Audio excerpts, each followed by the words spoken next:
ndax man école publique bu yàqoo ma yàqule keroog dama génn gis sama doom ci kër ma ne ko looy def fii mu ne ma non dañoo grève quoi ma ne ko ban grève mu ne ma solidarité ak université ma ne ko yow léegi sa baay ngay xeexal doo dem jàng kon ñun amuñu benn intérêt école bi yàqu benn intérêt le débat sur les rappels ou pas, le problème de l'université est un problème structurel. Il faut nous d'accord ni université, il faut nous réformer, il faut nous stabiliser. Yagna am 94, vous étiez avec le régime socialiste, xam nga fi mu ni jaar ba ñu stabiliser cursus bi. Après première alternance, mbir mu yàquwaat di yàqu ba egsi fii buñ ko bàyyee nii université si boppam mootul amati Sénégal. Il faut qu'on fasse les réformes qu'il faut, sans brutalité, dans le dialogue et les échanges. Les am ñëpp am nañ ci responsabilité. Yéen a fi tëj université bi 1 an loolu dafa impacté ba léegi 1 an yéen a ko tëj université bi ñu war a def ay rattrapage mbir mi Covid bi njëkk na fi ñëw andi problème ba ci les enseignants loolu yëpp dinañ ci waxtaan parce que bu waxtaanee ngeen étudiants yi dañu naan ñun dañuy jàng waaye du ñu am encadreur. dañuy daw ci gannaaw pour am un encadreur suñu bëggee terminer suñu master bi et pourtant il y a des étudiants qui trouvent le temps d'aller encadrer ailleurs ñëpp dañuy toog ñu waxtaan ñu teg réew mi ci yoon réew dañ koy teg ci yoon ñu xam ni nii lay doxee te nguur goo xam ne lu yëngatu nga daw doo mës a defar réew doo teg réew mi ci yoon bi waaye nguur googu il faut mu ci boppam mu njëkk a góorgóorlu pour les bourses de sécurité familiale je crois que sur le budget 2026 35 milliards ont été inscrits. D'ici la LFR, d'autres crédits vont être inscrits du moins. Nous sommes sur la route de ramener la bourse. L'audit dira ce que vous aviez fait de la bourse, en tout cas le régime passé, c'était devenu une succursale politique pour caser des trucs. Pour conclure, Monsieur le Président, je voudrais lancer un appel au peuple sénégalais. Nous sommes dans un monde à la croisée de chamboulements majeurs. yàgg naa leen wax li borom xam-xam ci science politique di wax le piège de Thucydide mooy àdduna day dox étape bu nekk am ay changement tey am na ay blocs yuy constitué am puissance bu mag bi fi newoon téye àdduna tey dooleem wàññeeku beneen puissance di jóg ànd ak bloc am loolu foo ko mus a gis dafa ànd ak ay heure dafa ànd ak ay chamboulement ci wàllu économie ci wàllu sécurité ak ci yeneen wàllu ñun Afrique lan lañ ci war a jëlee réflexion stratégique bi foofu la war a nekk les débats inutiles yi ñuy téye fii suba ba ngoon jot am diw andil Masamba nekkul nit ñi newuñu ci foofu àdduna dépassé na foofu et c'est ce message que je veux lancer aux Sénégalais et aux Africains. L'Afrique n'a pas besoin qu'on l'asphyxie par la dette injuste et odieuse. Elle a besoin de croissance pour tirer le monde parce que le seul îlot de croissance dans ce monde-là, c'est l'Afrique. Amul fenen. C'est l'Afrique où tout est à construire. Est-ce que ça se fera sans les Africains, comme ça a toujours été le cas, depuis la traite négrière, la colonisation, la néocolonisation? C'est à nous, Africains, de répondre. Il faut que nous élevions le niveau de débat. Débat yi am Sénégal doo dem benn dëkk buy avancer boo xam ne débat boobu lañu nekk. Il faut aujourd'hui qu'on sache que l'Afrique n'a pas besoin de ça, de cette dette odieuse. J'ai eu à recevoir à Addis Abeba l'éminent économiste américain, le professeur Jeffrey Sachs. En l'écoutant, je me suis entendu parler, je me suis entendu écrire. Telle était forte notre convergence de vues.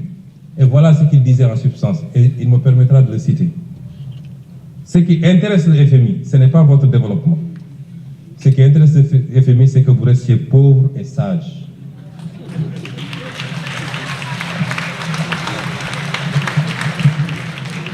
Le Sénégal et l'Afrique en général n'ont pas besoin d'annulation de la dette. Ils n'ont pas besoin de restructuration.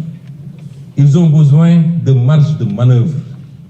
Les créanciers doivent vous accorder un répit de 20 à 30 ans pendant lesquels vous ne vous préoccuperez pas du service de la dette.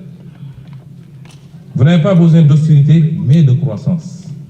Je crois que les 30 prochaines années seront pour l'Afrique une période de croissance économique extrêmement dynamique. La Chine a décollé en 1980, l'Inde en 2000, et c'est au tour de l'Afrique de prendre son envol. Il vous faut viser une croissance annuelle endogène d'au moins 10%, avec un effort particulier dans les domaines de l'infrastructure et de l'éducation. Un groupe de leaders africains partageant la même volonté politique peuvent lancer le mouvement vers la croissance. Et les autres suivront. Vous ne pouvez pas attendre que 55 pays soient alignés pour enclencher le processus. Et je suis parfaitement d'accord avec lui. Et je pense que mon pays, le Sénégal, a aujourd'hui le leadership qu'il faut pour faire partie de ce groupe de pays africains. Je vais dire aux Sénégalais que notre bataille a été d'abord une bataille pour la bonne gouvernance. Elle reste une bataille pour la bonne gouvernance. mbuxum ak randal ak jël alalu réew mi jeex na ci réew mi su ma ko waxee nag tekkiwul ni amul man fa ma toog sa building administratif mënuma xam kenn ku ne li muy def ci bureau waaye buñ ci yéeg ñun kooku am na problème loolu jeex na ci réew mi. Notre bataille a été une bataille pour la souveraineté dafa am ay projets yu ma fi cité moo tax faw ma wax leen ko fii croissance à 2 chiffres nañ ko def bu soobee yàlla te nañ ko def suffisamment longtemps pour mu am les retombées qu'il faut et ñu mën a construire un développement. Nous allons reprendre notre gaz rawatina nag Yaakaar Teranga parce que ñoo ko moom te am nañu les bases pour reprendre ko on va le reprendre te buñ ko defee la may andi ci Sénégal kenn xamul nu mu toll. Je vous ai parlé du phosphate également et beaucoup d'autres secteurs. Ci fan yi di ñëw dinaa def un point de presse spécialement pour rendre compte aux Sénégalais de ce qu'on a fait ces 2 dernières années sur les renégociations des contrats. Mais loolu pour mu am il faut que ñun ñu xoolaat suñu bopp ñun tam nañu xam ni on doit être des modèles. Sénégalais yi ñun lañu fal il faut qu'on soit des modèles ci alal réew mi ni ñu koy gérer.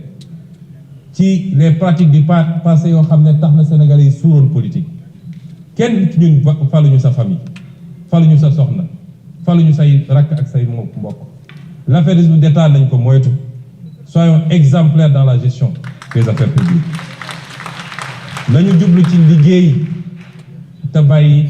Vous pouvez conclure en 5 minutes. Il va conclure.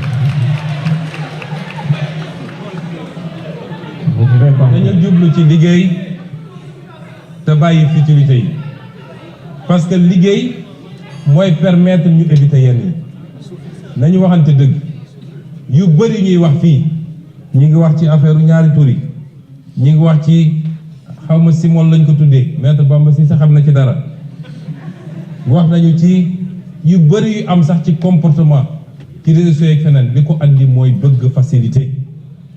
nañu dellu ci cette valeur fondamentale qu'est le travail parce que moo lay permettre nga dund gu nooy waaye jaamu yàlla la ci boppam nañu cultiver cette valeur fondamentale structurée autour du travail. Les résistances mënul ñàkk nous faisons face à cette hydre à multiples têtes. Je parle toujours du système mi ngi fii foo làmb ci administration foo làmb ci magistrature foo làmb feneen ak feneen diñ fa fekk lenn ci ñooñu waxuma ñëpp nag yoo xam ne tey ñi ngi galgal ñi ngi résister. Je rends hommage ici à madame Yacine Fall ci lii nga xam ne mu ngi koy def ci xeex chaque jour pour changer qualitativement la justice de ce pays malgré les résistances yi nga xam ne mu ngi koy jàkkoontool. Ces résistances ne nous posent pas problème et je voudrais dire que nous ne démissionnerons jamais de ce travail. Je ne parle pas de démission du poste de Premier ministre. Ça n'est pas d'importance. Je veux dire qu'on ne démissionnera jamais de ce combat pour le changement structurel dans ce pays. Les résistances au sabotage, nous allons continuer à nous battre. Li fi xew yépp man bettu ndax wax naa ko fii Assemblée nationale juróomi at ci gannaaw. L'histoire de l'humanité rappelle que les révolutions qui marchent vers les destins promis, se heurtent à leur lot d'obstacles. Les reniements, les intrigues et complots de pouvoir, les infiltrations, les accoutumances aux tentations, les résistances de l'ordre ancien. Et ce que nous vivons tous les jours Mais je veux vous réitérer un engagement.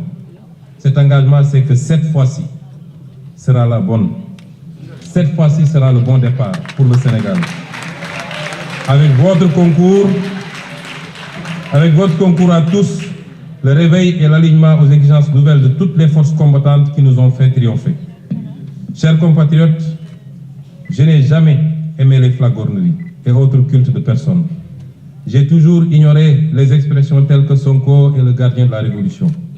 Mais après 2 ans de combat acharné dans ce capharnaüm du système, j'accepte avec humilité.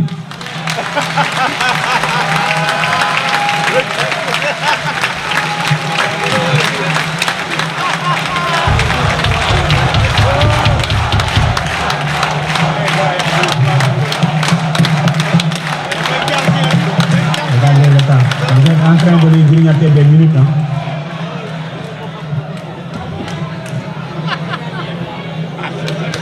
Après 2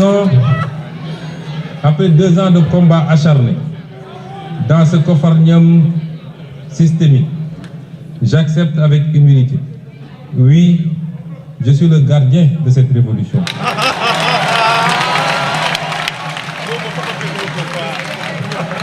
Je le suis dans la limite des moyens et pouvoirs qui sont les miens. Mais je le suis avec vous, des millions de Sénégalais d'ici et de la diaspora, qui n'ont pas oublié pourquoi tant de sacrifices, qui n'attendent de nous rien que la vérité, la droiture, l'éradication des tares d'un système honni et le don de soi pour la patrie. Je vous remercie.